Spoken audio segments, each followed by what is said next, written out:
Ceux qui se reconnaissent congolais restent aux côtés du gouvernement, du président de la République, qui est déterminé à pacifier l'Est de la République démocratique du Congo en proie à des conflits. Madame, Messieurs, l'actualité reste dominée par la situation sécuritaire dans la partie est de la République démocratique du Congo. L'explosion enregistrée la semaine à Bukavu, nous sommes dans le sud Kivu, des tueries enregistrées également à Goma, dans le nord Kivu. Pour décortiquer l'actualité, nous avons le plaisir de recevoir pour vous sur ce plateau Francis Chibalabala, qui nous vient du parti présidentiel Union pour la démocratie et les progrès sociaux. Bonsoir. Bonsoir madame. Merci d'avoir accepté notre invitation. C'est moi qui vous remercie pour l'invitation, bien sûr.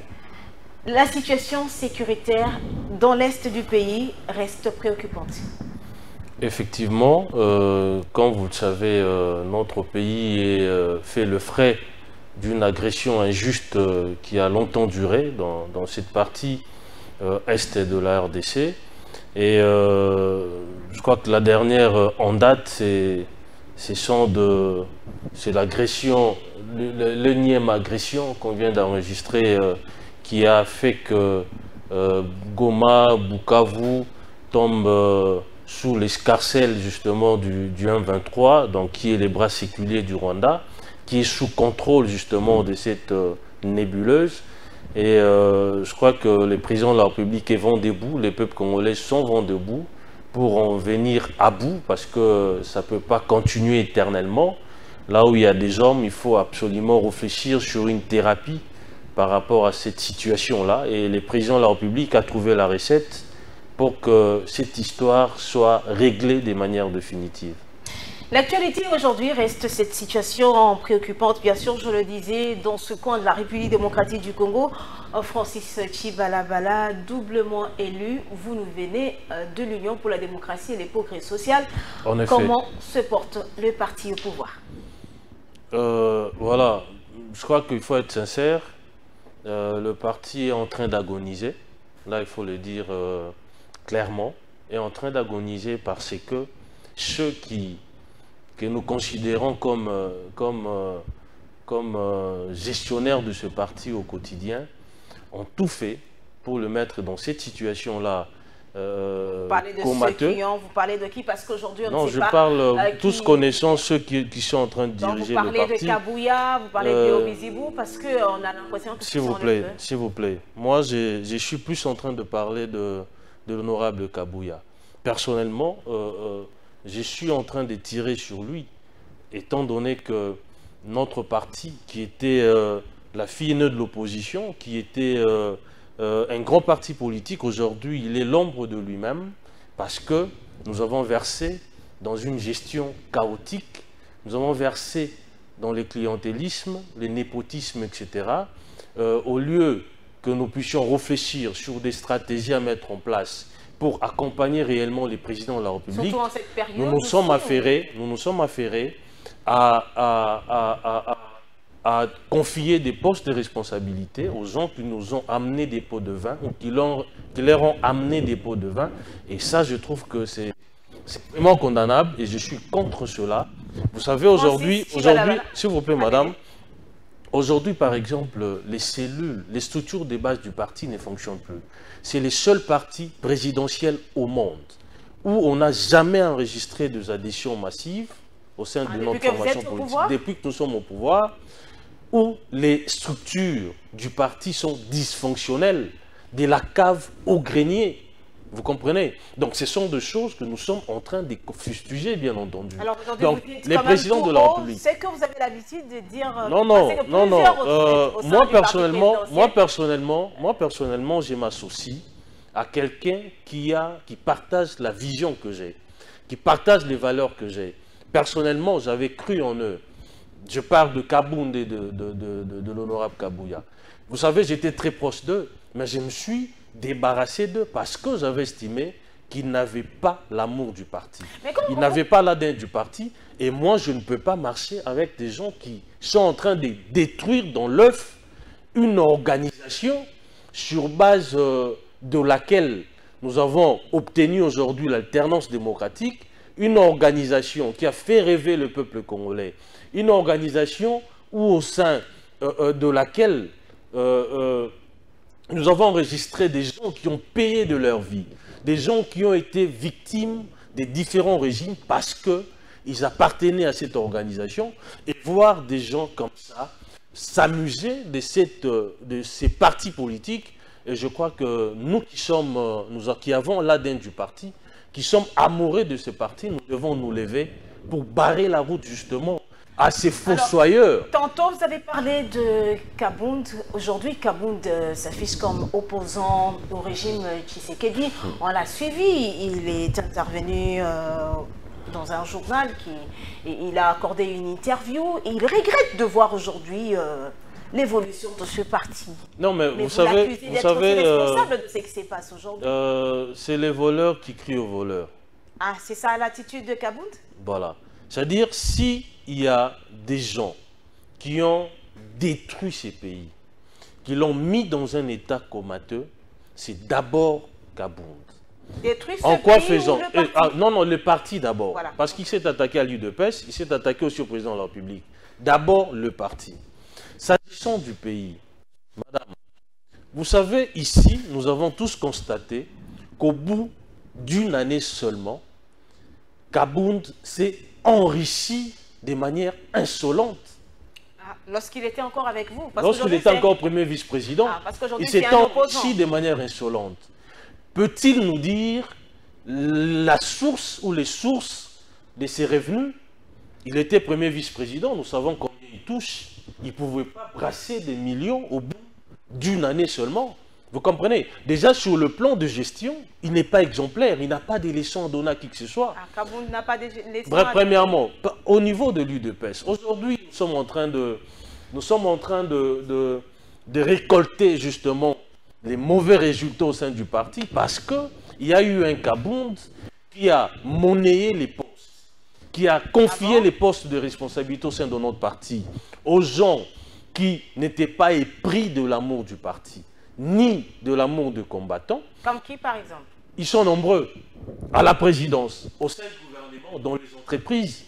Des gens, au lieu de travailler pour le compte du parti, ils ont travaillé pour le compte de ceux ou de celui qui les avait proposés à la signature du président de la République. Donc ils ont travaillé pour le personnellement, compte de Kabound, c'est ce que vous voulez dire?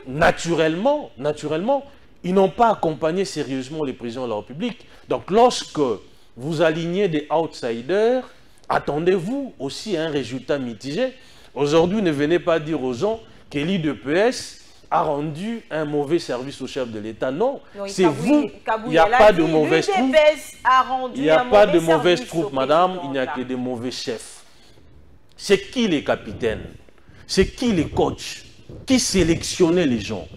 Qui proposait à la signature les membres du parti? N'est-ce pas celui qui est en train aujourd'hui de rejeter toute la faute à l'UDPS? Moi, je m'inscris contre justement ces propos. En quoi faisant? Premièrement, madame, lorsque vous êtes en train aujourd'hui de considérer que ceux qui étaient envoyés, les mandataires du parti étaient des losers, ils sont allés là-bas en touriste, ils n'ont pas sérieusement accompagné les chefs de l'État, ça veut par extension ou par ricochet dire que le président de la République a échoué. Et moi, je suis contre ça. Vous savez, avant de faire des déclarations, il faut aussi analyser justement le revers de la médaille des déclarations que vous faites sur la plage publique. Et moi, je suis contre ça. Donc, qui avait envoyé des gens là-bas? C'est M. Kabouya, l'honorable Kabouya. C'est l'honorable Jean-Marc Kabound, qui ont envoyé des gens que eux aujourd'hui estiment qu'ils étaient des losers. Vous comprenez? Et vous vous attendez à quel résultat? Donc, moi, je pense que ceux qui ont été envoyés pour accompagner les chefs de l'État, il y avait aussi des gens compétents qui ont donné les meilleurs d'eux-mêmes. Pas tous, vous comprenez? Il ne faut pas le mettre tous comme si... considérer que tous avaient échoué. Non, il y en a qui ont travaillé sérieusement. Il y en a aussi, comme j'ai dit, sélectionnés sur base d'affinité tout simplement, parce qu'ils vous ont remis des pots de vin, etc.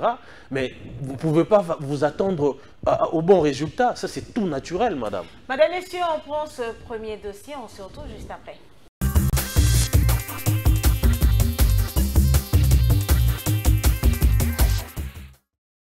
Je dirais que c'est très louable parce que cette histoire de morceler des parcelles fait à ce qu'aujourd'hui, si on a même des sérieux problèmes par rapport à la gestion des eaux et des embouteillages, c'est dû à cela. Mais je dirais toujours il y a un mais. Parce que là, c'est pour des particuliers. Et maintenant, par rapport à l'État et les confessions religieuses. Et par rapport à l'État, je prendrai un exemple simple. Ici, au niveau des rails, c'est son ministère qui est en train d'enlever les rails pour construire des bureaux. Il doit quand même arriver à expliquer nous la population. Parce que nous avons de l'autre côté un projet métro-Kin où on a besoin de la voie ferrée. Mais entre-temps, son ministère pose les dates qu'il est en train de poser là. Je l'avais vu aller plaider pour récupérer un bien de l'État au niveau des cimetières de Kassavubu. C'est bien, mais il fallait vraiment arriver à désaffecter ces cimetières. Parce que ces cimetières, c'est parmi les patrimoines que le Congo devait avoir par rapport à son histoire. Il y a, si on a l'avenir Sayo, on a Birmanie, on a Éthiopie, parce qu'on a eu à l'époque, nos arrière-grands-pères, vers les années 41, ils sont allés chasser des Italiens, la force publique des Italiens en Éthiopie. Et c'est là où on a enterré beaucoup de nos vaillants. Sans oublier aussi, quand je parle de l'histoire, il y a les papas du feu président Mobutu, il y a les premiers bourgmestres Mollard qu'on avait enterrés là. Est-ce qu'il fallait qu'elle accepte la désaffectation? Ce sont des questions qu'on va commencer quand même à poser à Madame la ministre. Pour dire que je ne me pose pas la question, je suis vraiment très content de ça, parce que ça faisait un peu trop. Mais quelque part là, il doit quand même revoir aussi par rapport à l'État. Je vois la teinte de la Gombe aujourd'hui. Dans quel état ça se trouve? Est-ce que ça va concerner seulement les particuliers? Ou on va avoir un regard aussi sur les biens du domaine public et les biens du domaine privé de l'État.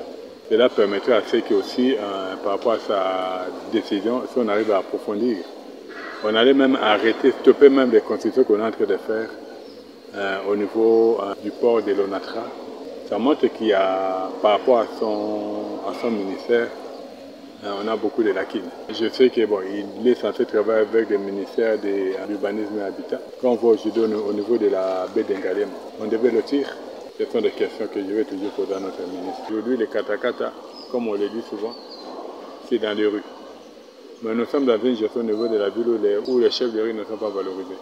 Et ce sont ces agents qui vont faire le tour de Kinshasa. Maintenant, madame a le devoir de pousser le gouverneur plutôt à valoriser les chefs de rue. À ce moment-là, même par rapport à cette décision-là qu'elle vient de prendre, qui est très louable, même le chef de rue va commencer à veiller. Au cas où on voit qu'il y a ces... Maintenant là, on sanctionne le chef de rue.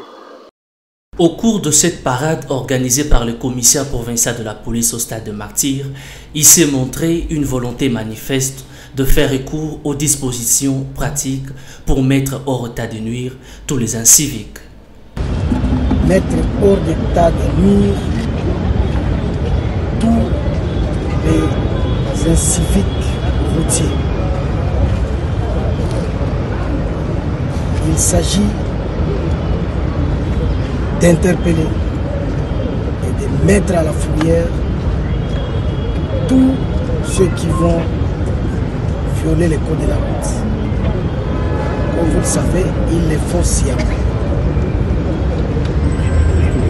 C'est ainsi que nous venons d'identifier quelques secteurs qui nous posent des problèmes dans le sens de ce non-respect du code de la route. Nous avons ces secteurs et nous venons d'y affecter des policiers briefés de n'arrêter que ceux qui vont s'adonner à ces pratiques. Parmi les infractions, il faut noter également de fausses manœuvres qui consistent à faire un demi-tour là où il ne le faut pas. À cela s'ajoute le non-respect du sens giratoire, a indiqué le commissaire provincial de la police. Fausse manœuvre, c'est-à-dire tourner là où tu ne dois pas tourner. Il faut qu'il y ait un rond-point, un carrefour, tu tournes. Au milieu, tu fais la fausse manœuvre, ils peuvent t'interpeller. Le non-respect des sens giratoires, ça concerne toujours les feux rouges. Là, vous brûlez les feux, vous êtes interpellé. Le non-respect des bandes qui conduit même au sens contraire, au sens unique. Vous êtes interpellé. Conduire un véhicule en mauvais état et l'abandonner là où il n'y a pas un arrêt et où l'abandonner là où il n'y a pas un arrêt, vous êtes interpellé. Le général Blaise Kilimba Limba a fait savoir que les écoles qui n'ont pas de parking doivent prendre des dispositions maintenant parce qu'elles sont aussi à la base de beaucoup de regroupements.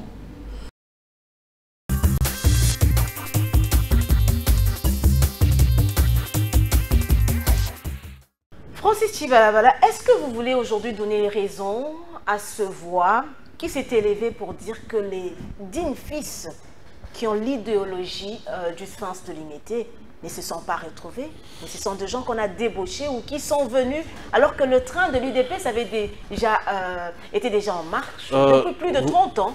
Vous savez, madame, nous avons des compétences au sein du parti. Nous avons des gens extrêmement intelligents. Nous avons des gens qui sont remplis de probité morale, des bonnes probités morales. Nous avons des gens qui sont disponibles à accompagner les chefs de l'État, à inscrire en lettres d'or son nom dans les annales de notre pays. Vous comprenez? Malheureusement, je ne dis pas tous, il y en a aussi, comme je l'ai dit précédemment, des gens qui ont accompagné les chefs de l'État pour qu'ils puissent réussir son premier mandat. Vous comprenez? Le premier mandat était le jeu, il faut le reconnaître. Mais il y a aussi ceux qui sont sur les bancs de tous, qui ont des compétences, qui sont des bonnes probités morales, qui peuvent accompagner les chefs de l'État. Malheureusement, puisqu'il y a un Dieu le Père quelque part qui décide sur la mort comme sur la vie de certains combattants, qui décide dans sa chambre qui sera envoyé comme mandataire du parti, qui ne laissera pas. Vous comprenez? Et moi, je crois que le président de la République a quand même compris ces manèges qui consistaient à les détruire à travers justement des personnes qui n'avaient pas des compétences pour qu'elles soient justement à ses côtés. Et en tant que président, autorité morale du parti, il connaît ses filles et fils, il connaît les compétences des uns et des autres et leur probité morale. Je crois que les castings qui sera fait dans les jours qui viennent, parce qu'il a annoncé les remaniements du gouvernement, je crois que ces castings vont répondre à un certain critère des probités, des compétences, etc. Donc nous avons des gens intelligents au sein du parti, malheureusement, qui sont écrasés parce qu'ils ne sont pas dans un régime de Tossa Obika, parce qu'ils ne sont pas dans un schéma funeste de liquider le parti. Comme nous autres, par exemple, je me suis toujours opposé à toute velléité de nature à détruire mon parti.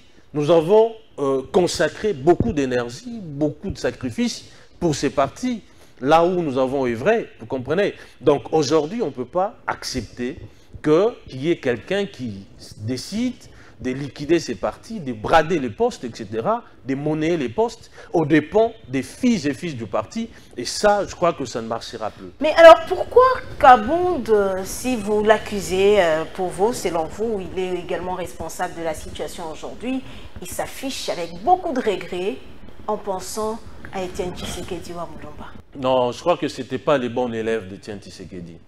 Je vous ai démontré ici que Kabound, au bout, vous savez, c'est là où j'en appelle quand même à la Cour constitutionnelle. Ah, pour qu'elle fasse quoi? Vous comprenez? Parce qu'il y a une disposition constitutionnelle qui oblige ceux qui entrent en fonction, notamment les ministres, etc., d'aller déclarer leurs biens. Mais lorsqu'ils sortent de ces fonctions, ils doivent aussi faire le même exercice. Malheureusement, à la sortie, on ne constate pas cela, alors que c'est une exigence constitutionnelle. Je crois qu'on doit veiller sur ça. Je vous ai dit ici que Kabound s'est enrichi de manière insolente au bout d'une année seulement. Vous comprenez? Où a-t-il trouvé cet argent-là? Il brassait des millions. Où avait-il trouvé tout cet argent? Vous comprenez? Ce n'est pas un modèle de gestion. Au sein du parti, il a mis de côté toutes celles et ceux qui avaient consacré leur énergie, payé de leur temps, etc., qui ont accompagné le Sphinx, qui ont fait que le parti rayonne aujourd'hui, il les a mis de côté parce qu'il estimait que ce sont des gens qui lui feront de l'ombre. Donc il travaillait contre le parti, bien entendu. Vous savez, lorsque vous mettez de côté ceux qui peuvent vous accompagner pour que vous réussissiez votre mandat, ça veut tout simplement dire que vous voulez échouer, mais échouer de la manière où qu'il n'y ait pas des gens qui puissent émettre un jugement sur votre gestion. Vous comprenez? C'est comme ça qu'il faut les éloigner de vous, les écarter, etc. Aujourd'hui, il y a certains membres du parti au pouvoir qui réclament quand même le retour de Kabound. Non, mais écoutez, je crois qu'il y a... Ceux-là, passez-moi l'expression, je crois qu'ils sont amnésiques. Je ne peux pas concevoir que c'est lui qui a commencé à liquider le parti lorsqu'il a assumé ces fameux mandats spéciaux, la présidence ad intérim du parti. Il a commencé à les liquider en nommant des gens qui n'étaient pas UDPS dans les structures de base du parti, avec pour mission de détruire dès l'intérieur justement notre parti. Je ne vois pas comment nous pouvons aujourd'hui considérer qu'il doit revenir. Je ne vois pas. Aujourd'hui, tous ceux que le secrétaire général Kabouya est en train de fustiger ou d'épingler, ce sont des gens qui, pour la plupart, ont été envoyés par M. Kabound. Des gens qui sont allés, soit à la présidence, soit au gouvernement, soit dans les entreprises, parce qu'ils avaient soudoyé M. Kabound. Parce qu'ils lui ont remis des pots de vin. Ce sont des choses qui illustrent, bien entendu, cette intention funeste de détruire le parti. Et ça a été prolongé malheureusement par des gens qui étaient restés. Voilà pourquoi lorsque moi je me suis battu pour que Kabound quitte le parti, il fallait naturellement que tous ceux qui constituaient son équipe soient également virés. Parce que ça n'a pas été fait. Aujourd'hui, nous sommes en train, bien entendu, d'en payer les prix forts. Donc, personnellement, ce n'est pas un exemplaire. Qu'est-ce qui a manqué à Augustin Kabouya? Bon, on l'a quand même vu du temps de Jean-Marc Kabound qui avait reçu un mandat spécial, mais un bon matin, on se réveille. Aujourd'hui, Kabouya qui est, qu'on appelle président AI, UDPS a beaucoup de réalité, hein, AI du parti présidentiel. Qu'est-ce qui lui a manqué pour se démarquer quand même et faire quand même honneur? Mais je viens de vous dire ici, madame, moi personnellement, si vous me voyez m'acoquiner avec une personne, c'est que nous partageons les mêmes valeurs. Nous avons le même visée. Donc on s'entend. Nous voyons les choses de la même manière. Ceux qui ont entouré Kabound, qui ont travaillé avec M. Kabound, dans leur majorité, hein, je ne parle pas de tous, vous comprenez, étaient des mèches avec lui. Ils avaient adhéré à l'idée dans cette idée-là de détruire le parti, de combattre le chef de l'État. Donc aujourd'hui, il ne peut pas se poser en donneur de leçons, se positionner dans l'opposition, alors que ce que nous vivons aujourd'hui, c'est lui qui en est l'artisan, bien entendu. Non, il est responsable de la situation. Il est responsable de tout ce qui est arrivé au sein du parti, de tout ce qui arrive, c'est lui et ses acolytes, des gens qui l'ont entouré, des gens qui l'ont accompagné, sans dire mot. Pourquoi jusqu'à ce jour, l'UDPS n'a toujours pas un président, le remplaçant de Félix Tshisekedi? Madame, nos statuts prévoient que les présidents du parti ne peuvent pas être nommés. Oui, il faut organiser un congrès. Qu'est-ce qui vous manque pour organiser? Vous comprenez, l'organisation du congrès, ça implique beaucoup de choses. Plus de 5 ans, vous n'êtes pas toujours en mesure? S'il vous plaît, ça implique beaucoup de choses. Déjà, étant donné qu'il y avait un président, au vu du mandat spécial qui assumait l'intérim du président, empêché, je crois qu'il n'y avait pas vacances. Nous ne pouvons pas considérer qu'il y a vacances parce que ces postes-là ont été couverts, bien que c'était en intérim. Après, les temps n'étaient pas favorables pour que nous allions au congrès, étant donné qu'il fallait d'abord nous occuper sur ce qui est essentiel, ça veut dire la gestion de la chose publique, accompagner les chefs de l'État, mettre à ses côtés des personnes intelligentes, compétentes, pour que le président réussisse son mandat. Et au niveau de structure de base, je crois que les animateurs étaient en place, donc il n'y avait pas urgence pour que nous allions au Congrès. Mais je crois que par rapport à la situation actuelle, nous devons naturellement aller en Congrès pour élire un président national, et celui-ci, à son tour, va nommer l'exécutif du parti et les structures de base du parti. Donc, au jour d'aujourd'hui, madame, les structures du parti sont inexistantes, sont mortes quasiment. Lorsque vous appelez les gens, par exemple, aux matinées politiques, vous voyez des gens venir, ne pensez pas que le parti se porte bien, non. Loin, loin, loin de tout ça. Vous comprenez, derrière cette apparence-là d'unité, etc., mais il se cache beaucoup de choses. Les partis dysfonctionnels, ça, il faut le reconnaître. Vous êtes quand même conscient que l'UDPS a déçu quand même plus d'un Congolais? Non, l'UDPS n'a pas déçu. Il y a certains combattants ont déçu. L'UDPS, moi aussi, je suis de l'UDPS. Plus de 30 ans. J'ai occupé les postes de premier vice-président de l'Assemblée provinciale de... Non, et pas premier, excusez-moi. De vice-président de l'Assemblée provinciale de Kinshasa. Mais moi, je ne traîne pas des casseroles. Ma gestion a été efficiente. Vous allez à l'Assemblée provinciale, renseignez-vous sur mon passage.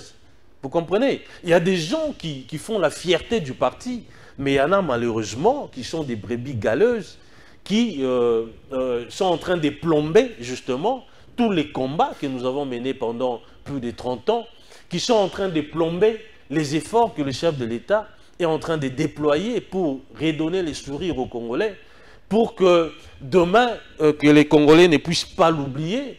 Vous comprenez? Donc, ce n'est pas toute l'UDPS. Il y a des brebis galeuses qui sont malheureusement au niveau du grenier, comme au niveau de la cave, qui sont en train de travailler, comme je l'ai dit, contre le parti. Francis Chibalabala, vous êtes élu de Kinshasa. Comment est-ce que vous voyez aujourd'hui la gestion de la ville? Les Congolais s'inquiètent, hein, les Kinois. Pas de route, pas d'eau. On enregistre des braquages la journée comme la nuit. On a l'impression que Kinshasa n'est pas géré. Voilà. Je vous réponds tout de suite. Vous savez, personnellement, j'apprécie quand même l'opinion peu clémente, justement, des Kinois vis-à-vis du gouverneur, étant donné que la situation dans laquelle nous nous trouvons est indescriptible, vous comprenez? Donc, la situation est tellement chaotique, et ce n'est pas en un tournement qu'on peut la changer radicalement. Le gouvernement provincial actuel, l'actuel gouverneur, n'a pas encore eu une année. N'a pas encore eu une année, mais vous voyez, pratiquement dans toute la ville de Kinshasa, il y a des chantiers, il y a des routes qui sont réhabilitées, il y a des routes qui sont construites. Je parle par exemple, je prends Sans Fil. Moi, je me suis battu pendant 5 ans pour que la route Matankoum, la boucle Matankoum soit construite. Mais je n'ai pas obtenu ça, je n'avais pas obtenu ça. C'était fait à dessein, où il y avait réellement des problèmes de trésorerie, comme on le disait, où c'était prémédité, je ne sais pas, parce que je suis quand même à l'Assemblée, je ne suis pas gestionnaire de la ville. Vous comprenez? Mais cette route est en train d'être construite. Il y a la route Luemba. À Tchangou, là-bas, il y a des chantiers quasiment partout. Lorsque vous circulez dans la ville, vous verrez qu'il y a des chantiers partout. Il y a, les services qui balayent les boulevards, qui fait son travail comme il se doit. Vous comprenez? Donc la situation ne va pas changer de manière radicale. Il n'a pas un pouvoir messianique, c'est un processus. Et je crois qu'il est dans une dynamique de faire progresser les choses. Que Daniel Bumba est en train de travailler, c'est ça? Mais je n'ai pas besoin de dire aux Congolais, parce que les Congolais les constatent. Je vous donne une information. Je suis allé voir quelqu'un à Bandalungwa. Malheureusement, j'ai fait des détours pour arriver. Parce que vous allez comme ça, vous trouvez, on a barré la route parce qu'on est en train de réhabiliter. Vous allez de l'autre côté, on a barré, on est en train de construire, etc. tout le monde constate qu'il y a des chantiers quasiment sur toute la ville. Il faut quand même aussi honnêtement reconnaître le travail qui est fait par l'actuel gouverneur. Avec bien entendu l'accompagnement, grâce aussi à l'accompagnement du gouvernement central. Donc, je disais, il n'a pas un pouvoir messianique pour changer radicalement la situation de la ville de Kinshasa. Vous avez parlé de l'insécurité, vous comprenez? Hier, nous dénoncions le banditisme urbain, des phénomènes Koulouna, etc. Mais aujourd'hui, on n'en parle plus. Ah, vous voulez dire que la ville est calme? Non, mais écoutez, madame, moi j'ai surculé, s'il vous plaît, j'ai surculé la ville aujourd'hui. Je n'ai quasiment pas dormi parce que j'étais dans plusieurs deuils. J'ai vu des mamans en train de vendre dès 1h du matin, des mamans qui vendaient du pondou. Même moi, je me suis dit, mais elles ne se sentent pas en insécurité. Il y a quelqu'un qui me dit, mais il n'y a plus de Koulouna, Massina, etc. Donc, c'est une réalité chez vous, vivante. À Massina, ça va, mais est-ce que là... On n'en parle plus comme c'était le cas. Donc, si il y a certainement quelques postes de résistance, il y a peut-être certains endroits isolés où ces phénomènes continuent à suivre son cours normal, mais pratiquement dans toutes les communes, il y a une certaine éradication totale de ces phénomènes. Ça, il faut le reconnaître aussi. Donc, il y a des apports positifs qui sont palpables, qu'on doit aussi saluer, mais il en demeure pas moins que nous devons continuer à faire pression à l'exécutif pour qu'il puisse quand même rencontrer nos attentes, nous Kinois. Vous savez, madame, parfois nous recevons la pression de la part de nos électeurs. Ah, honorable Kunatozo Zinda, honorable Bérosion, à Tchangou chez moi là-bas, honorable Touzana Couranté, Touzana Maïté. Et tout ça, je crois que mes électeurs comprennent que c'est un processus. L'Europe ne s'est pas construite en une journée. C'est pendant 400 ans que l'Europe a été construite. Aujourd'hui, nous parlons de la France, des États-Unis, etc. Mais ils ont dû travailler d'arrache-pied, un travail de longue haleine pour arriver au niveau où ils sont aujourd'hui. Et nous sommes dans cette dynamique depuis l'avènement du chef de l'État à la magistrature suprême. Si on comprend bien, Francis Chibalabala, Kinshasa et Zobonga, c'est ça? Parce qu'on a eu quand même Kinbopeto. Les Kinois ont cru en ce slogan Kinbopeto. Donc Kinshasa et Zobonga, c'est ça? Madame, tous les Kinois les constatent. Kinshasa et Zobonga. Naturellement, tous les Kinois les constatent. Et si après 5 ans, on n'a pas ces résultats, comment on reviendrait quand même avec tout ce courage pour dire comment n'aurons-nous pas ces résultats? Parce que nous voyons les travaux qui sont enclenchés. Nous voyons des débuts des travaux ici et là. Votre réaction aujourd'hui par rapport à cette décision de la ministre des Affaires foncières?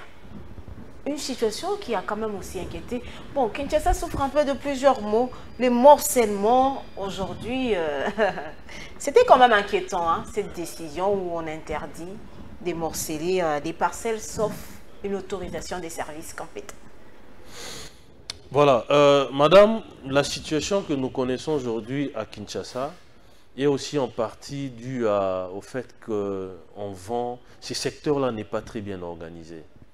Vous savez, même par rapport à la réglementation, même par rapport à l'organisation de ces secteurs, aujourd'hui, par exemple, à Kinshasa, les maisons flambées, ce sont des personnes elles-mêmes qui fixent le prix des propriétaires de parcelles, eux-mêmes qui fixent le prix de leur maison. Et la manière dont les morcellements s'opèrent, ça laisse à désirer quand même. Vous savez, madame, lorsqu'on grandissait, dans chaque parcelle, il y avait des arbres. C'est plus le cas aujourd'hui. Qui permettaient à ce que nous puissions lutter contre ces changements climatiques, etc. Mais aujourd'hui, lorsque vous circulez la ville, vous verrez qu'il n'y a plus d'arbres. Pourquoi? Parce que en morcellant 5 mètres sur 7, sur 10, etc., qui est celui-là qui a acheté ces lopins des terres, peut-il laisser un arbre alors qu'il peut capitaliser tout cet espace pour construire une maison habitable? Vous comprenez? Donc il y a quand même des choses, c'est un Far West, là il faut le reconnaître. Et la décision de la ministre des Affaires foncières Je crois que ça vient quand même remettre de l'ordre dans ces secteurs. Mais ce n'est pas une première décision. Le comble, c'est qu'on prend toujours des décisions en RDC, mais le suivi et l'application posent toujours problème. Justement, là, je crois que les services après-vente posent toujours problème. Et je crois qu'elle sera derrière cette mesure pour veiller à son application. Et même les services. Vous savez, il n'y a pas que l'auteur qui prend la décision qui doit y veiller. Vous comprenez? C'est une ministre d'État qui a pris une décision. Nous avons les services de l'urbanisme, les services de l'habitat, nous avons la police, nous avons le parquet qui peuvent faire respecter justement ces mesures. Mais si de ce côté-là, nous sommes aux abonnés absents, bien entendu, nous allons retomber dans les travers du passé. Vous avez laissé une loi à l'Assemblée provinciale qui... Effectivement, j'étais initiateur d'une loi provinciale, donc un édit, portant protection des emprises de routes et espaces publics dans la ville de Kinshasa. Aujourd'hui, vous savez ce qui m'avait motivé personnellement. Je me suis rendu compte lors de mes différentes descentes qu'il y avait une spoliation au vu et au su de toutes les autorités quasiment, des sites agricoles. On nous demande de manger bio pour qu'on soit en pleine forme. Mais lorsque les sites agricoles sont spoliés, on commence à voir des maisons qui sortent des terres. Je crois que c'est une bombe qui va exploser demain. Mais c'est comme si c'était dit n'est pas non plus la spoliation des terrains de foot, vous comprenez? La spoliation des avenues. Et ça, c'est inconcevable dans une ville où il y a une concentration des autorités. On ne peut pas assister à ces westerns. Donc, c'est inimaginable. Donc, nous devons veiller tous, parce qu'il s'agit de notre pays, il s'agit de notre capitale. Lorsqu'il y a une décision qui est prise, nous devons tous être derrière la décision pour la faire respecter. Nous devons interpeller, conscientiser nos concitoyens à mieux se comporter pour que tous nous puissions, bien entendu, nous soyons à l'abri de tout ce qui adviendrait de négatif. Madame, Messieurs, place à présent à notre deuxième dossier de Info 7.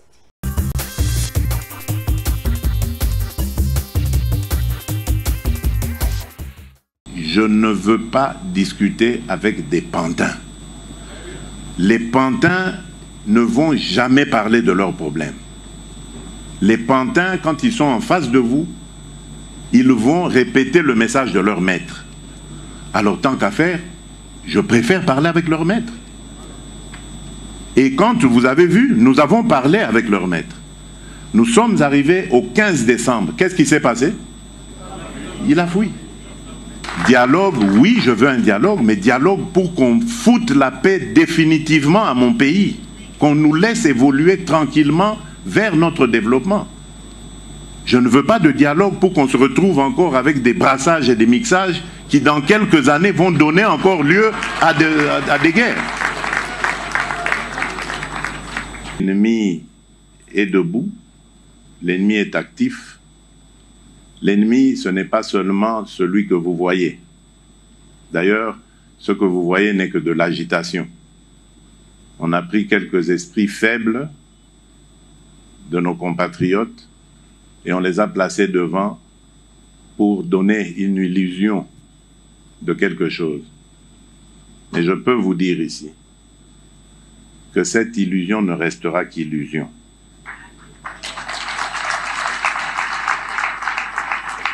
Elle ne se transformera pas en réalité. Parce que nous n'allons pas perdre ce combat. Je l'ai dit depuis le début, croyez-moi, je le maintiens. Ne soyons pas distraits parce que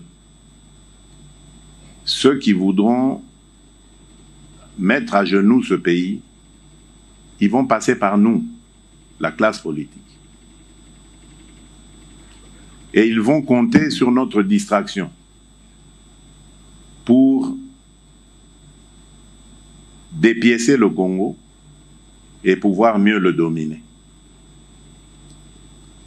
Et je crois que nous sommes en train de leur servir le plat qu'ils voulaient justement pour en arriver là. Par notre quasi-silence. Quasi. Parce qu'il y a des braves. Je ne vais pas tous les citer, mais le VPM Jean-Pierre Bemba, le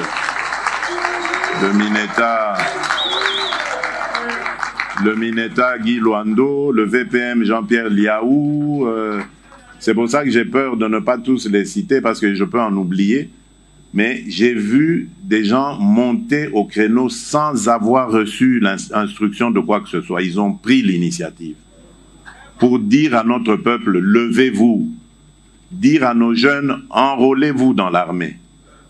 Parce que c'est le moment de défendre notre patrie. Moi, je parlais en fonction de ce que j'ai détenu comme information.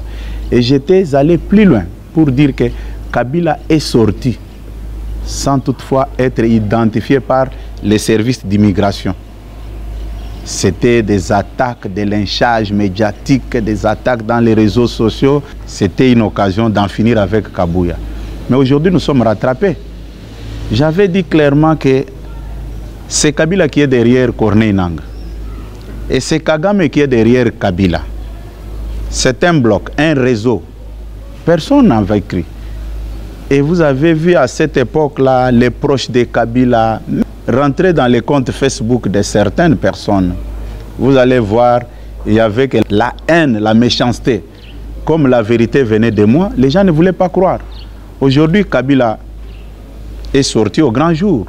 Les masques sont tombés. Et ce qui est plus grave, les chefs de l'État, son Excellence Félix-Antoine Tshisekedi, les premiers Congolais à être informés de la situation de notre pays, quand il a parlé encore sur le même problème, personne n'a voulu comprendre. Et aujourd'hui, c'est Kabila qui apparaît au grand jour pour manifester son mécontentement.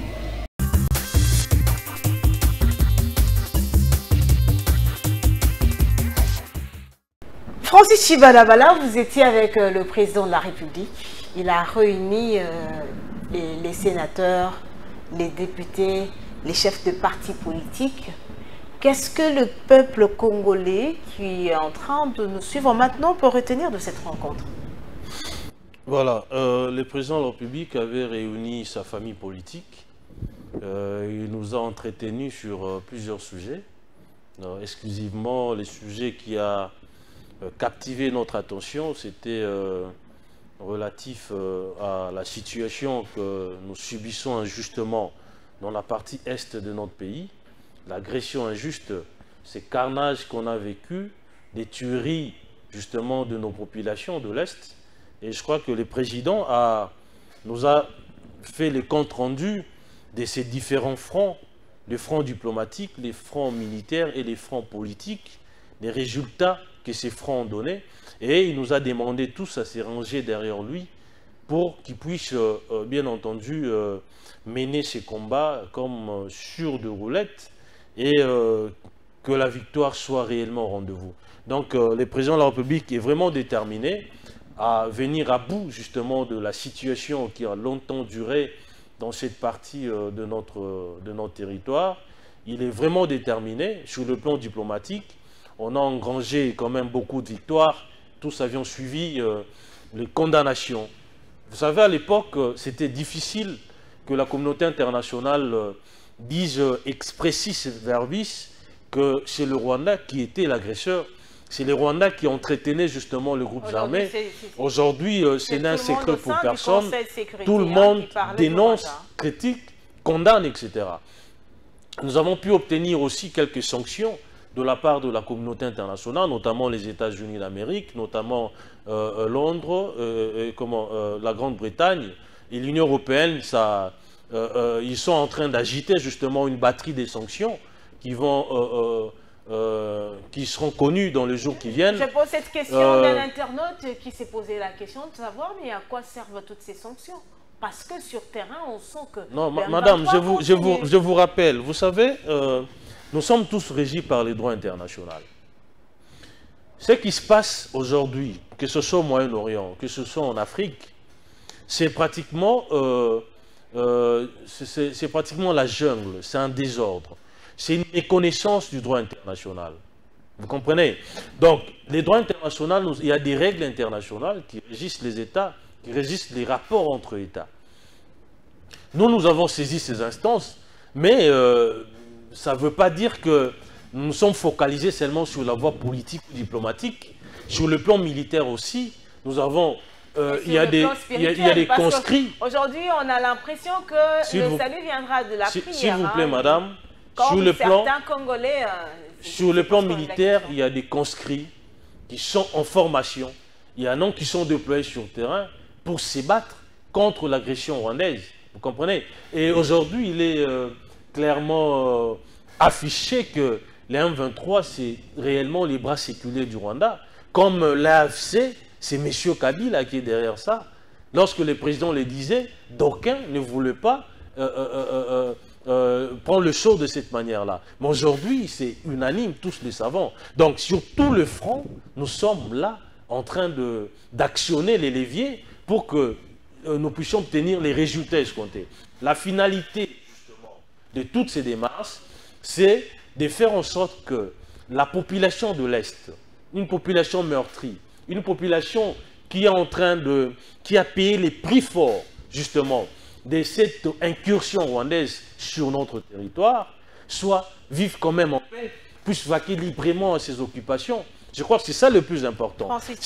Si on arrive à obtenir des résultats sur le plan diplomatique, nous allons applaudir, sur le plan militaire comme sur le plan politique, mais je crois que les trois options sont en mouvement et nous espérons que cette fois-ci, nous aurons des résultats définitifs qui vont faire en sorte que la paix revienne vraiment de manière définitive dans cette partie. Félix-Antoine Tshisekedi a parlé des traîtres de l'intérieur, de l'extérieur, ce qui veut dire que, parce que ce n'est pas la première fois, Félix quand même connaît ces personnes. Mais pourquoi il ne le cite pas? Pourquoi? Vous savez, madame, il a parlé de certains qui sont de l'espace. Je crois que vous devez peut-être, excusez-moi, reformuler votre question. Lorsque vous dites qu'il ne les cite pas, mais il a cité son prédécesseur. Non, il a cité Kabila, mais Kabila était déjà connu. Mais quand il a parlé avec sa famille politique, il a cité son prédécesseur. Sur ça. Il y a des officiers supérieurs. Lorsqu'il s'est entretenu, lorsqu'il s'est adressé à nous, il a dit, il y a aussi, même au sein de l'Union sacrée, mais citez le nom. Tops, ça, vous comprenez? Pas cité. Mais vous savez, vous n'allez pas dire que c'est vous savez, madame, c'est le président de la République. La parole du président, à force d'une loi, a une vérité absolue. Donc, le président, c'est vrai, il a dénoncé au vu des éléments qu'il détient, mais peut-être que les enquêtes ne sont pas arrivées à leur terme pour qu'il cite nommément ceux qui sont en train de tirer le ficelle de la situation de l'Est. Et lorsqu'il a cité Kabila, lorsqu'il a cité le président Kabila, de l'Est, voilà. Non, il n'a pas dit de l'Est. Il y a deux grandes personnalités de... Voilà, il a quand même dit... Vous comprenez? Mais les moments venus, madame, vous savez le courage qu'a le président de la République d'indexer son prédécesseur, ça, c'est pas donné à tout le monde, madame. Lorsque le président a dit en Allemagne que l'AFC, c'est Joseph Kabila, personne ne croyait. Mais aujourd'hui, tous sommes convaincus que c'est Kabila qui est derrière. On a vu à travers sa sortie médiatique, à travers son n'est pas encore convaincu. Hein. Ça pas une politique. Non, mais c'est naturel, madame. Quand on voit les gens du PPRD traverser, aller rejoindre Corneille Nangaa, vous voulez nous donner quelles explications encore qui soient crédibles, madame? Lorsqu'on voit les PPRD rester, s'émurer dans un silence des cathédrales, lorsque Bunagana est tombé, lorsque les Congolais sont en train de tomber, madame, vous n'allez pas me dire que ils ne sont pas congolais. Je rappelle quand même, c'est qu'un cadre... Vous n'allez pas me dire que c'est un parti congolais. Kabila est en train de chercher des solutions pour les Congolais. Ils sont restés taiseux. Ils n'ont pas dénoncé l'agression, mais tout ce qu'ils ont trouvé mieux à faire, c'est de dédouaner, au fait, c'est de blanchir le M23, qui est en train de causer mort d'hommes, qui est en train de s'aimer terreur, désolation, qui, à travers justement son action, ou la zone de non-droit qu'il est en train de créer dans la partie Est, le Rwanda profite pour faire main basse sur nos richesses et vous les dédouanez. Et là, vous voulez nous dire que vous n'êtes pas de mèche avec eux. Alors, enfin, on n'a pas besoin d'un dessin pour comprendre cela. Joseph Kabila Kabange a parlé parce que sur ce plateau, un cadre de sa famille politique avait dit que Joseph Kabila Kabange est en train de chercher des solutions aux problèmes des Congolais, mais en silence. Joseph Kabila parle, alors il a fait savoir au monde entier que le M23 est une aspiration du peuple congolais. Maître Francis Chivalabala. Voilà, c'est ça la solution en fait. Donc la solution, c'est de tenir des propos qui sont des natures à faire une certaine légitimation des actes barbares, criminels, que l'M23 est en train de perpétrer sur notre sol, aux dépens des Congolais. Vous savez, madame, si nous étions... C'est là où j'en appelle quand même aux législateurs que nous sommes. Nous devons... Nous devons détricoter justement cette loi portant statut des anciens chefs d'État. Lorsque vous lisez cette loi en son article 5, mais le président qui est sénateur à vie est tenu au devoir de réserve, de dignité, de loyauté envers l'État et envers les institutions de l'État. Mais est-ce que ces propos tenus par M. Kabila sont des natures dont profite à notre pays ou au M23 et au Rwanda? Légitimer un mouvement qui est les bras armés du Rwanda, je crois qu'on n'a pas besoin d'un dessin pour que l'on comprenne que le président Kabila ou les sénateurs à vie a violé la loi portant, qui les couvre d'ailleurs, la loi qui les protège. C'est les seuls présidents élus vivants. Vous comprenez? Et je crois que nous devons, c'est là où j'ai dit, nous devons retoquer ces dispositions-là, parce que ça, c'est quand même une prime au détournement, aux tueries, aux massacres, etc. Comment se fait-il un président qui a géré, qui au cours de son mandat, il a tué, il a détourné, il a bradé, etc. Madame, ce n'est pas moi qui dois vous rappeler Thérèse Kapangala. Ce n'est pas moi qui dois vous rappeler toutes les personnes qui sont tombées. Les combattants brûlés vifs au siège du parti. Ce n'est pas à moi de vous remémorer justement ces moments tristes ou sombres de notre histoire. Vous comprenez? Donc, et cette personne, à la cessation de ses fonctions, il soit immunisé, qu'il ne soit jamais poursuivi pour des faits qu'il a commis pendant qu'il était en fonction. Je crois qu'il faut retoquer cette loi. Francis Chivalabala, dites-nous, d'abord, ça faisait quand même longtemps, hein, les Congolais nécessaient de demander à Joseph Kabila de parler. Enfin, il a parlé. Comment est-ce que vous l'avez d'abord accueilli? Voici, madame, vous savez, parfois les silences est exigé. Il s'était déjà enfermé dans sa bulle. Il s'est muré dans un silence de cathédrale pendant que le pays est en train de brûler. Je pense qu'il devait garder la même attitude. Ah, mais finalement, qu'est-ce que vous... Et je suis déçu personnellement. Il est sorti de l'université de Kara. Je suis déçu lorsque j'entends un ancien président à qui la RDC a tout donné tenir de propos du genre que le M23 c'est une inspiration du peuple congolais, que les revendications du M23 sont légitimes. Madame, est-ce que notre constitution autorise, même si vous êtes lésé, autorise ses filles et fils à aller prendre les armes pour combattre les institutions du pays? Nous avons opté pour la démocratie.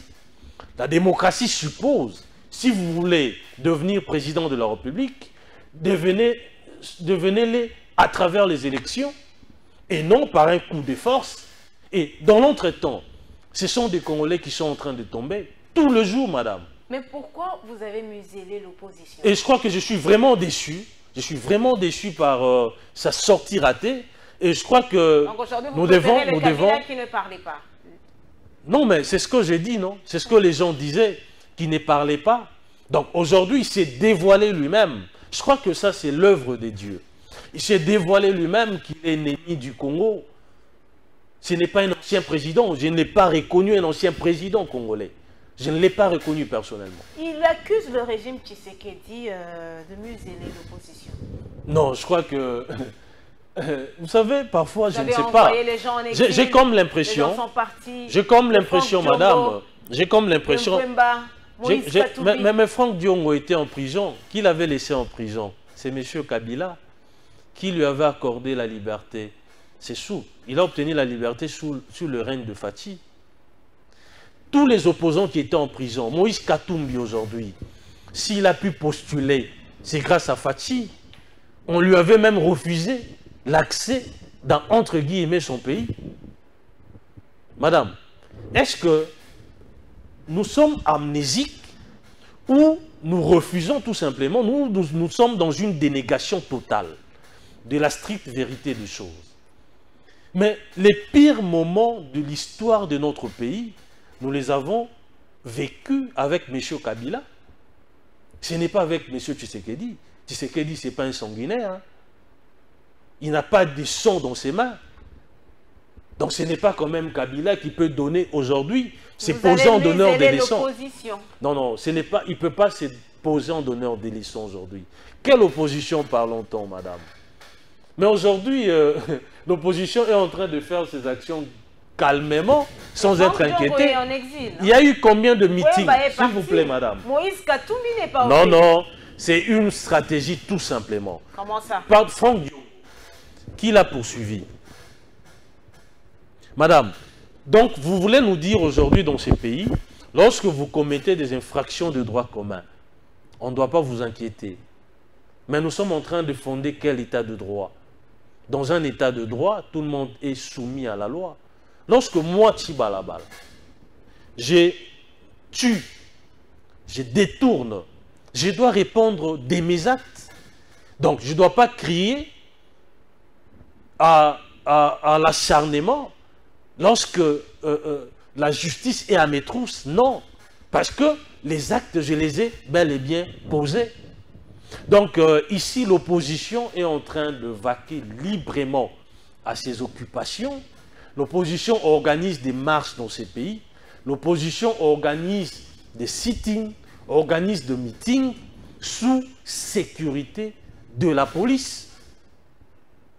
Donc, je crois qu'on ne peut pas faire le parallèle. Et pourquoi Joseph Kabila Kabange a décidé de parler maintenant? Justement, je vous réponds, madame. Vous savez, les présidents de la République, d'aucuns pensaient qu'il serait une marionnette, un pantin, quelqu'un qui allait tout simplement prolonger ce que Kabila avait fait. Quelqu'un qui était là pour faire la continuité du plan de balkanisation de notre pays, entrepris par Kabila et les autres. Vous comprenez? Et lorsqu'ils ont constaté que le président de la République s'est posé en mur, un mur qui n'ont pu ni escalader, ni contourner, voilà, il devait sortir de sa tanière pour faire des déclarations, légitimer l'M23. Parce que les plans, madame, c'est la balkanisation de notre pays. C'est les braquages des minéraux, excusez-moi, des matériaux, excusez-moi, les braquages des métaux qui sont dans la partie est de notre pays, que Kagame est en train de voler depuis plus de 30 ans aujourd'hui. Étant donné que le président s'est inscrit dans une optique de préserver d'abord les intérêts des Congolais, de travailler pour le compte des Congolais, et c'est lui maintenant la bête noire à abattre. Et c'est ce qui a fait que Kabila c'est comme ça qu'il a voulu, il a préféré justement s'allier à ceux qui sont en train de tuer son peuple, entre guillemets, à ceux qui sont en train de brader après le braquage de nos minerais, qui ont organisé une contrebande, qui font main basse sur nos richesses. Il a préféré s'allier à eux aux dépens justement du Congo, alors que même la loi portant statut des anciens chefs d'État les lui interdit ces comportements. Cette thèse ne passe pas au sein de sa famille politique aujourd'hui, selon... Non, mais écoutez, madame. Donc, Kabila a appris de ce qui s'est passé. Aujourd'hui, il revient pour libérer le peuple congolais. Ah, Kabila vient libérer les peuples congolais. Mais Kabila qui s'est opposé à la modification ou au changement de la Constitution. Que dit la Constitution?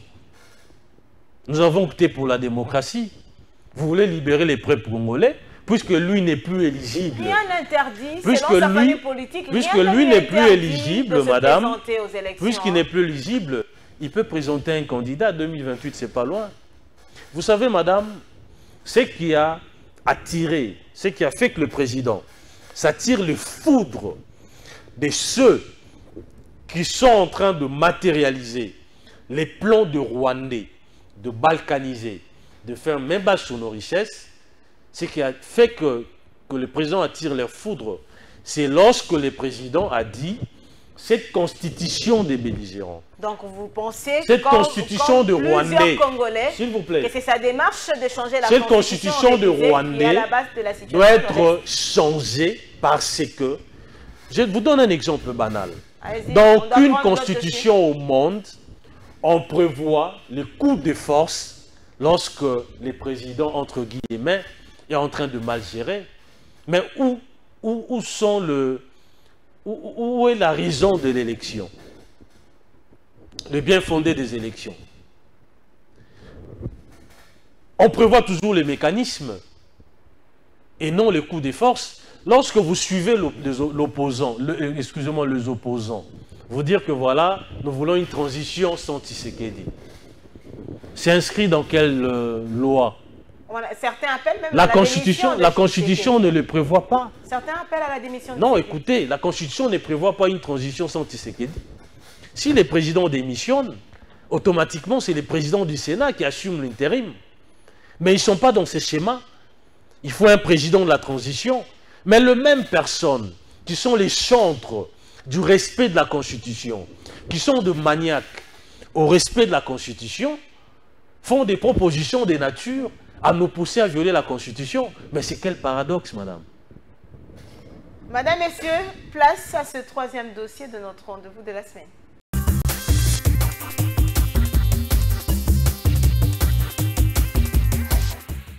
Les événements de Bukavu, vous avez tous suivi ces matins l'explosion qui a eu lieu, qui ressemble à un attentat. Et vous savez que nous, les supplétifs du Rwanda, nous disons que c'est un groupe terroriste. Et je pense que les événements de ce matin attestent justement la preuve de ce caractère terroriste. Pour rappel, les compatriotes qui vivent à Bukavu ont été obligés de participer à ces meetings, comme ça l'était il y a quelques semaines dans le Nord Kivu. La méthode, elle est connue, et c'est malheureusement le meeting forcé qui a conduit à la mort des compatriotes, et les faits sont troublants. Comment vous expliquez qu'il y ait des détonations après les départs de principaux animateurs, mais que par la suite, il y ait des morts? Le ministre de la Santé à main droite aura l'occasion de revenir aussi sur le premier chiffre qu'ils ont reçu à travers les services du ministère de la Santé dans la province du Sud Kivu. Mais tout ceci se passe dans un contexte où le président de la République et tous les gouvernements est mobilisé, y compris pour que la justice se mette en place très rapidement. Vous avez vu qu'il y avait, il y a quelques jours ici, la visite du procureur de la Cour pénale internationale, Karim Khan, qui avait déjà rencontré le président de la République à Munich sur le sujet. Il s'est empressé de venir ici. Il était, pour vous dire, qu'il était déterminé. Il était même prêt à aller dans les zones en conflit pour s'assurer justement que l'on a commencé très rapidement à collecter des données qui permettront de mettre en place rapidement une justice qui nous permette de juger tous les bourreaux.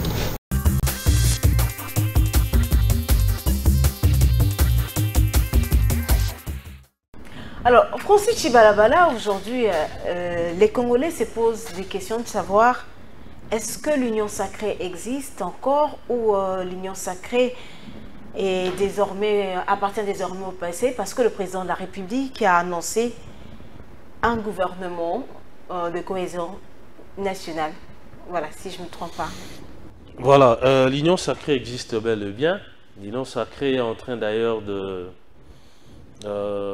s'agrandir encore parce qu'il y a d'autres compatriotes qui n'avaient pas à la création adhéré à l'Union sacrée qui sont en train de nous rejoindre. Et l'Union sacrée aujourd'hui, madame, est l'affaire des Congolais.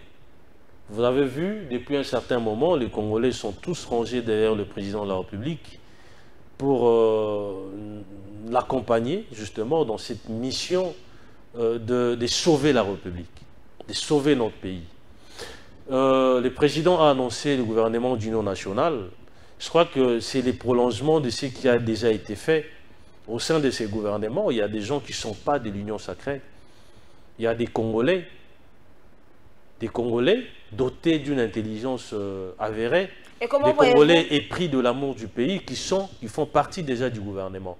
Donc c'est les prolongements de ce qu'il a déjà débuté.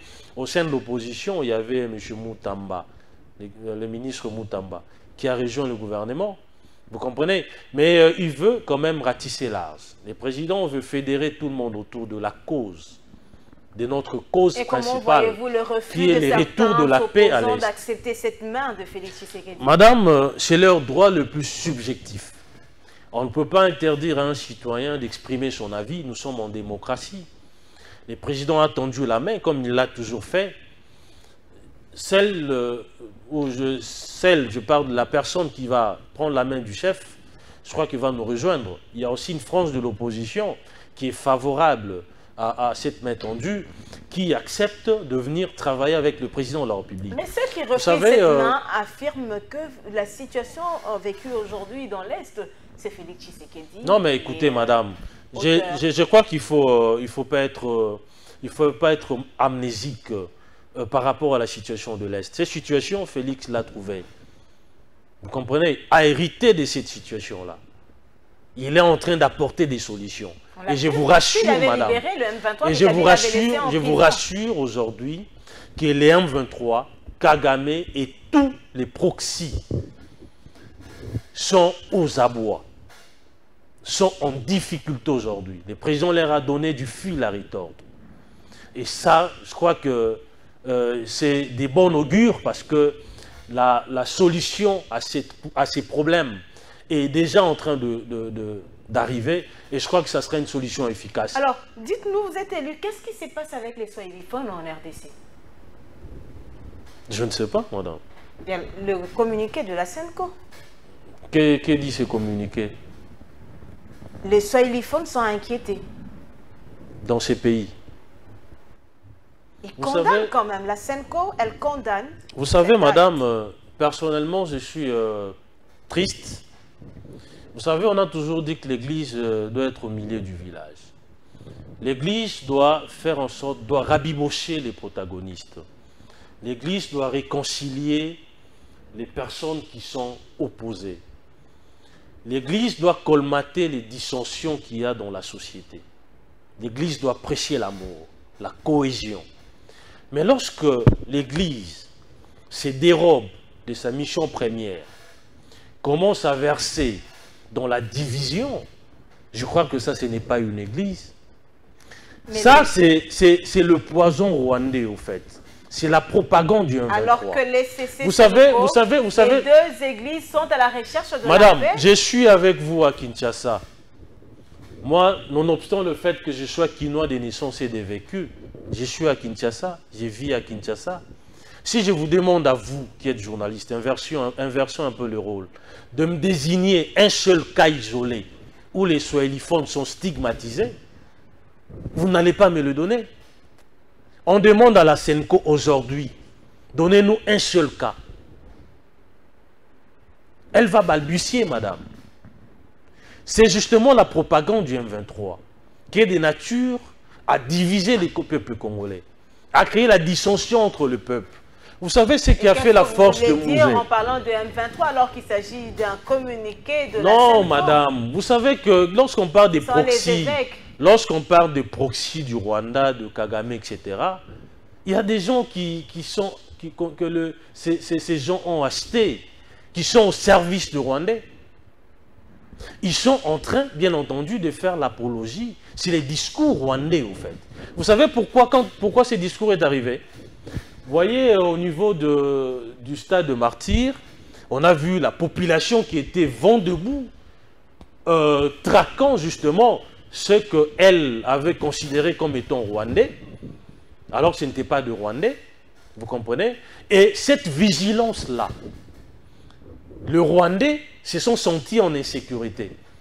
Ils se sont dit, on risque de connaître la mésaventure de 98, où nous avons été fauchés physiquement par la population.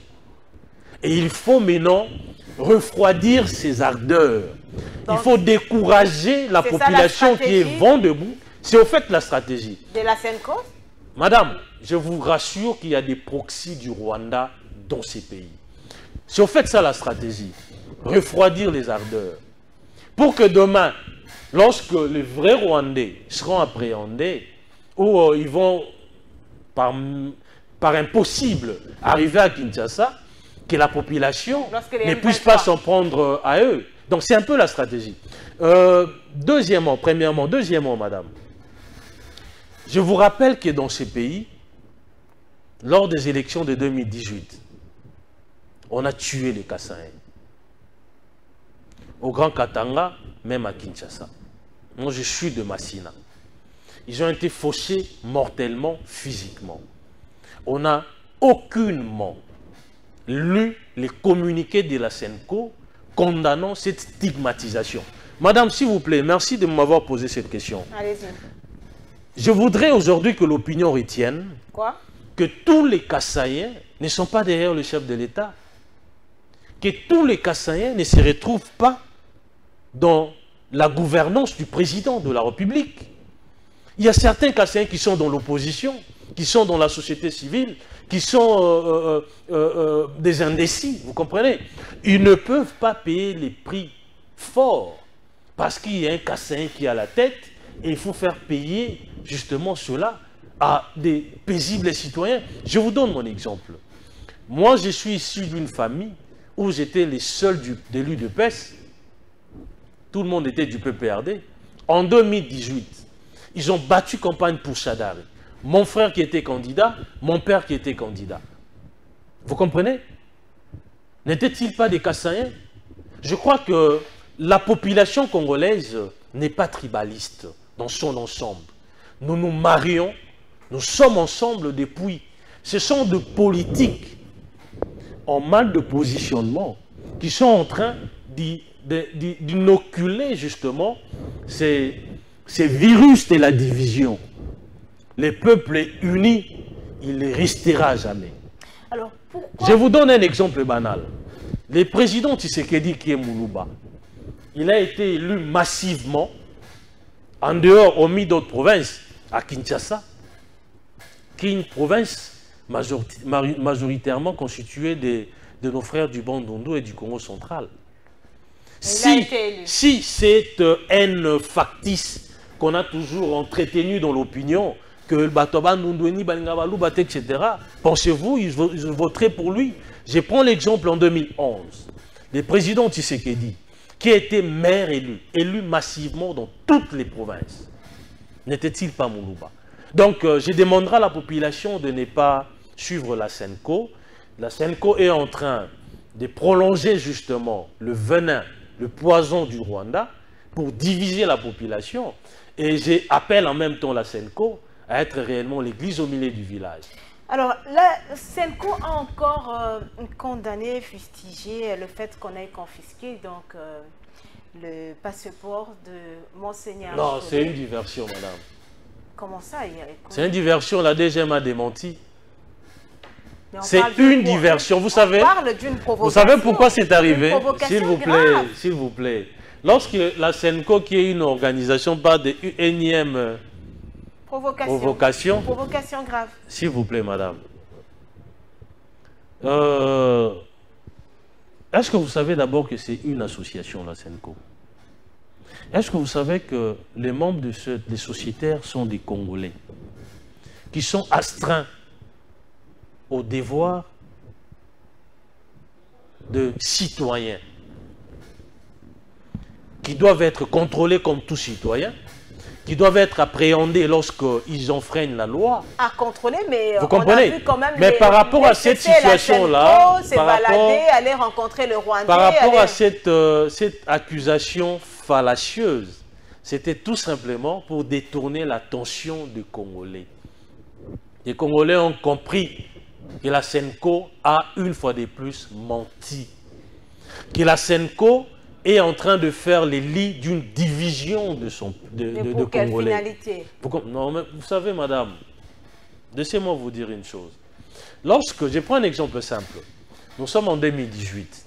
Des gens qui n'ont pas eu des témoins dans tous les centres de vote, dans toutes les provinces, qui n'avaient que 40 000 smartphones, arrivaient à conclure que le président Tshisekedi n'avait pas été élu.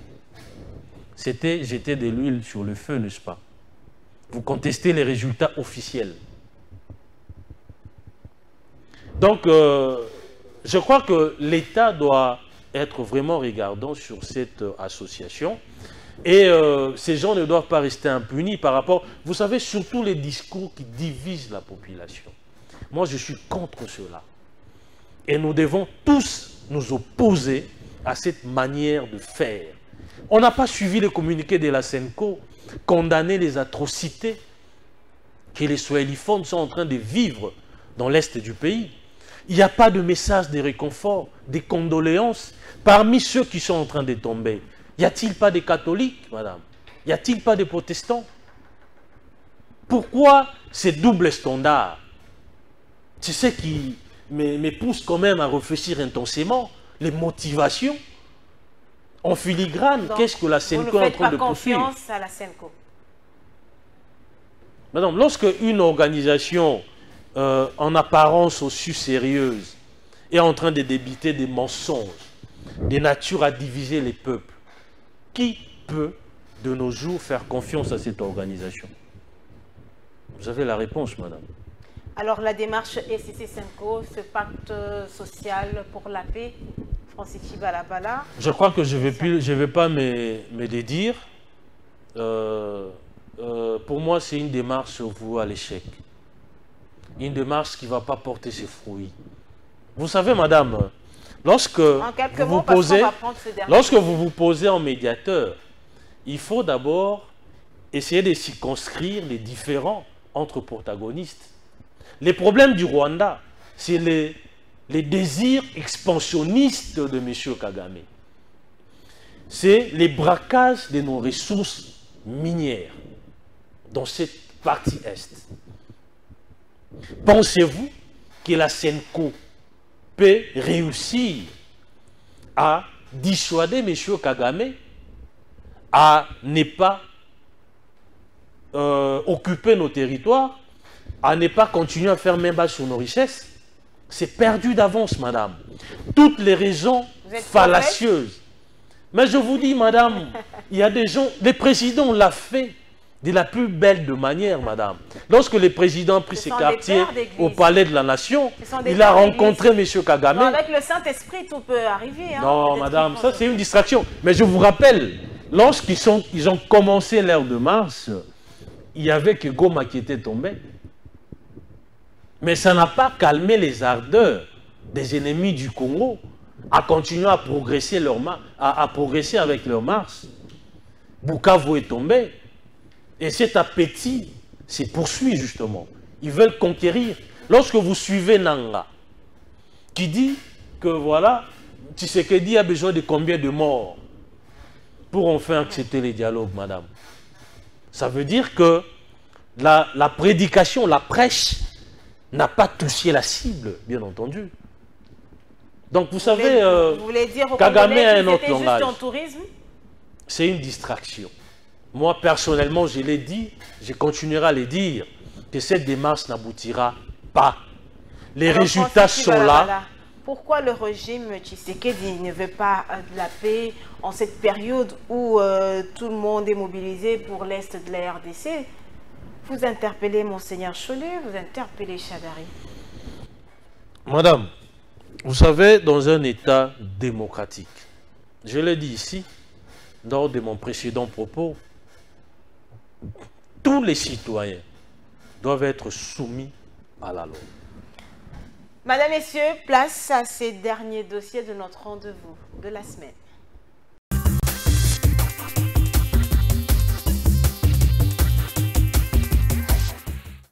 La Cour pénale internationale est impliquée activement dans une situation qui date de depuis 2004 en République démocratique du Congo.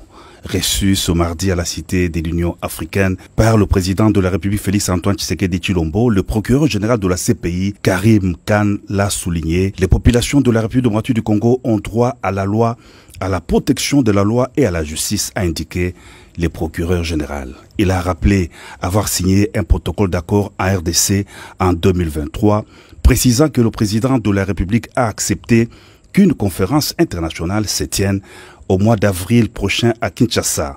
Le professeur Taylor Lubanga, qui a assisté à cette entrevue, parle de la conférence internationale de Kinshasa. Nous avons convenu avec le bureau du procureur depuis le mois de juin 2023 de mettre en place une conférence internationale qui sera chargée d'examiner les causes de la crise sécuritaire du pays, les causes des drames humanitaires, mais également l'instabilité que nous vivons depuis des années dans la partie orientale de notre pays. Voilà pourquoi cette conférence connaîtra la participation de plusieurs hauts cadres du monde pour pouvoir cogiter sur des solutions. L'une des solutions, c'est la mise en place d'une cour pénale spéciale qui va prendre en charge les auteurs des crimes qui n'ont pas été jugés par la Cour pénale internationale ou encore moins par les juges nationaux.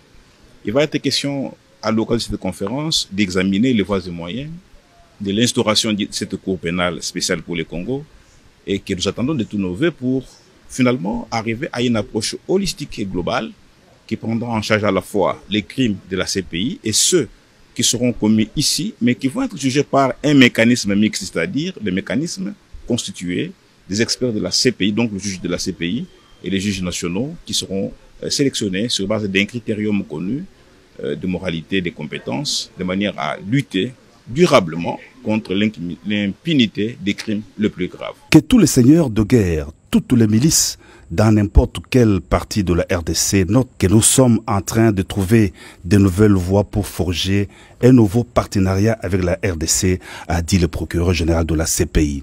Il a émis le vœu que la RDC ait un futur glorieux auquel il a droit. C'est le temps des actions, a conclu le procureur général Karim Khan. Ce n'est pas à nous d'être d'accord ou pas. Nous sommes dans un pays, République démocratique du Congo. Tout le monde a le droit de s'exprimer. Mais au regard de la situation actuelle du drame que connaissent nos populations dans l'Est spécifiquement, c'est pas dans des postures politiciennes qu'un ancien chef d'État devrait sortir. Un ancien chef d'État, ses premiers mots devraient d'abord être de mots de compassion, de solidarité pour nos compatriotes qu'il a eu à diriger pendant de très très longues années. Ça devrait aussi être la condamnation dans les mots le plus fermes de l'agression. Sa sortie, lui qui est coutumier du silence, ressemble à ce que tous les Congolais ont dit, ont pensé, qui vient légitimer une guerre d'agression qui est pourtant démontrée par les rapports des Nations Unies et par tous les rapports des pays occidentaux, sans compter les rapports de nos propres services. C'est une malheureuse occasion, en tout cas, parce que si nous retournons à l'origine de ces conflits, nous regardons ce que lui-même en disait à l'époque, parce que ce n'est qu'une récurrence d'une situation vécue, on ne le reconnaîtrait pas. Mais quoi qu'il en soit, pour nous, c'est pas le moment de verser dans la polémique politicienne, parce qu'ici, nous voulons régler des problèmes qu'il aurait pu régler durant ces 18 années de pouvoir, et donc nous nous focalisons sur les différents fronts militaires, diplomatiques, économiques, judiciaires et médiatiques pour nous assurer que nous donnons la réponse qu'il faut à ces conflits. Nous sommes d'accord que la solution ne sera pas que militaire, c'est pour ça que nous sommes ici à Genève, notamment avec la Première ministre pour nous assurer que la composante judiciaire se mettra en place pour que tous les trublions recyclés par le Rwanda de manière permanente pour semer la terreur et la désolation puissent être enfin jugés. Les chaos justement dont on parle là, c'est un chaos qui n'est pas né aujourd'hui et il y a bien des choses qui auraient pu être faites par les passés pour éviter les chaos que nous connaissons aujourd'hui. Les choses se sont accélérées justement parce que le Rwanda, dans sa quête permanente de mettre la main sur l'est de la RDC, continuer les processus de pillage comme des coutumes depuis 1996, a trouvé des pantins avec lesquels il collabore pour tuer et massacrer de Congolais. Ceci dit, nous, le président de la République l'a dit et redit, nous sommes disposés à dialoguer, pour autant que cela, ça se fait dans les cadres de ce qui avait été convenu.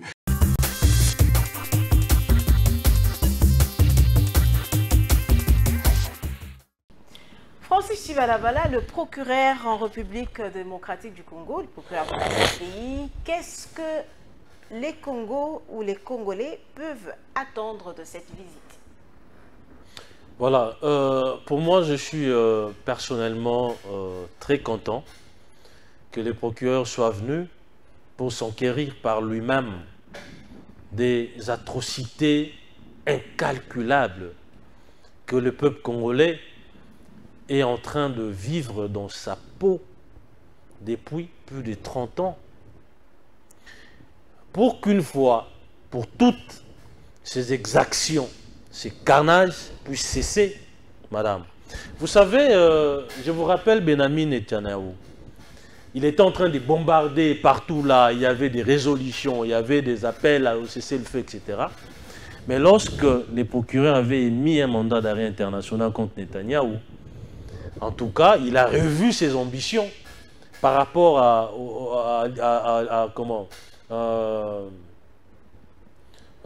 par rapport aux Palestine, par rapport à la Palestine et par rapport à les Arabes ici, c'est quoi encore le pays méchant?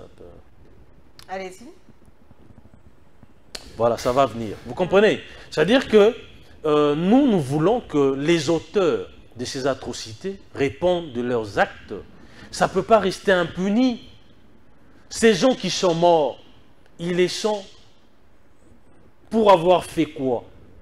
Des paisibles citoyens. Les seuls péchés, c'est d'être dans leur pays, en train de vaquer à leurs occupations, madame. Et je crois que le procureur a suffisamment d'éléments, aura récolté suffisamment de preuves pour que, enfin, une action pénale soit enclenchée, justement, contre le Rwanda. Parce qu'aujourd'hui, on doit mettre ça on doit attribuer toute la responsabilité à M. Kagame. Tous les mouvements militaires qui écument l'Est du pays, en commençant par la M23 à l'AFC, sont soutenus, sont dotés en armes, en hommes, en munitions par M. Kagame. Et ça occasionne des milliers de morts, madame. Aujourd'hui, le monde entier est en train de commémorer, est en train de compatir avec le Rwanda par rapport au génocide de 1994, qui a fait approximativement 800 000 morts.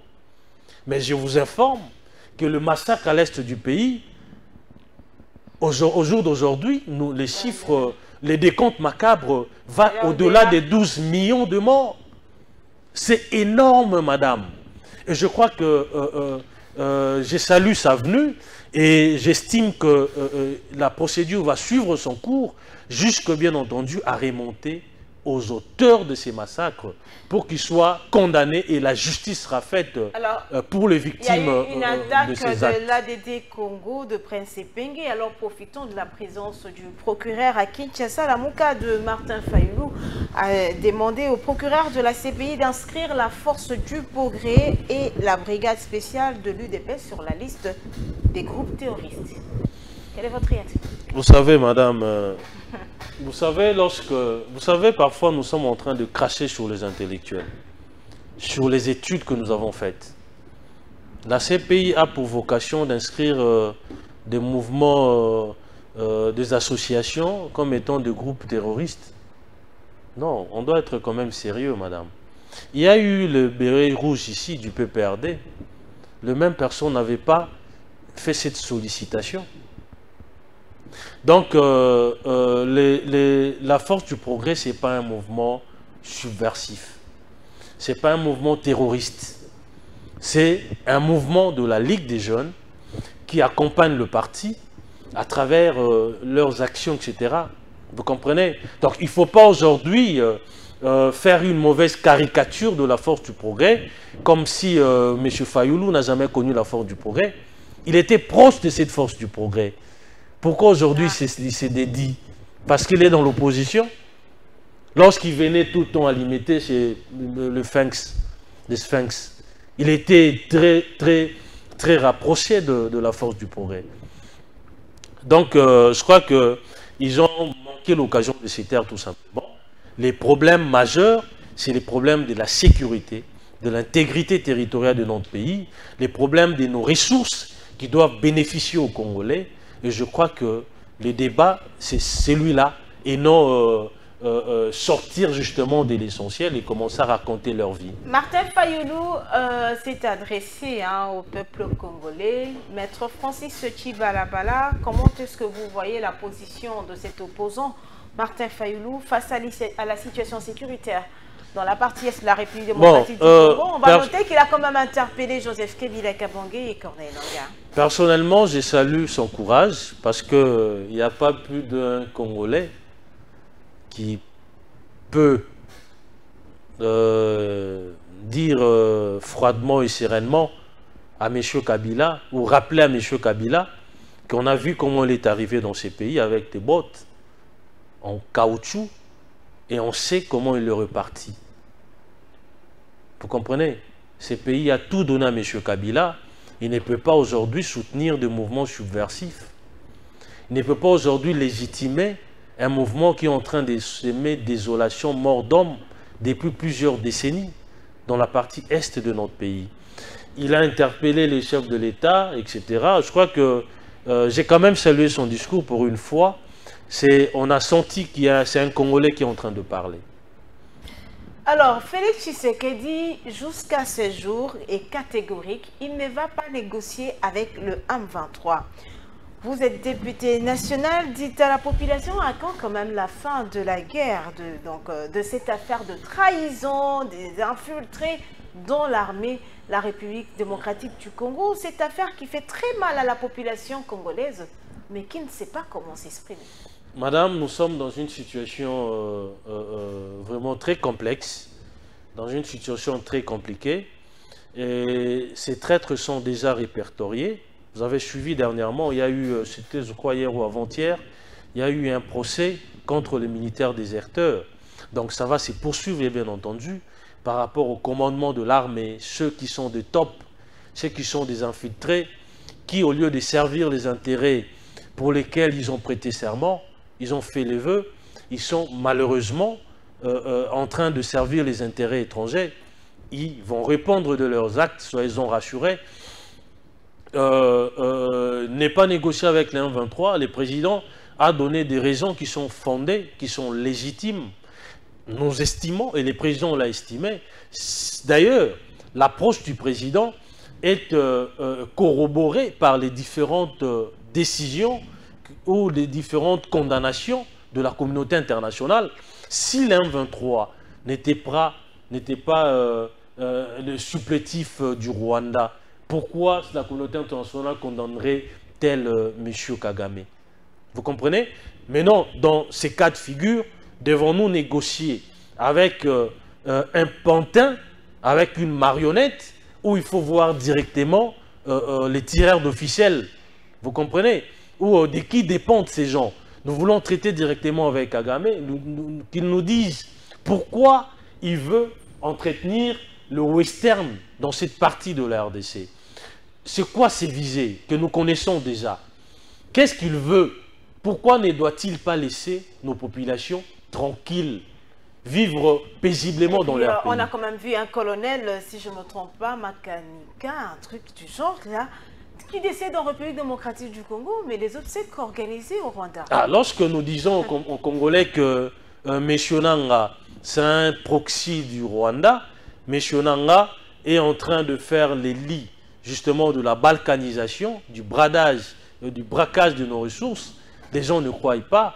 Mais comment quelqu'un peut décéder, qu'on a présenté comme étant congolais, mais on organise les obsèques au Rwanda? Et on a vu le Rwandais, lors des obsèques, appeler leurs frères et sœurs à aller investir les collines, à aller occuper notre pays.